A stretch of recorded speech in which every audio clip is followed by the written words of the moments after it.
Hi! In front of me is SONY Xperia 1 Mark IV, and today I would like to show you how you can manage apps notifications on this SONY. You need to begin by choosing Settings and tapping on Notifications over here. Then tap on App Settings and select one of your apps from which you don't want to get notifications, like Photos. Now when I click on the switcher next to Photos, so sorry, that was weird. As you can see, all notifications from this app are now blocked. If you wish to enable them though, you can do that by choosing the same switcher.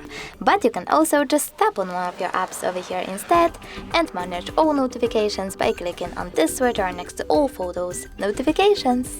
Thanks so much for watching. If you enjoyed this video, don't forget to leave a like, comment and subscribe.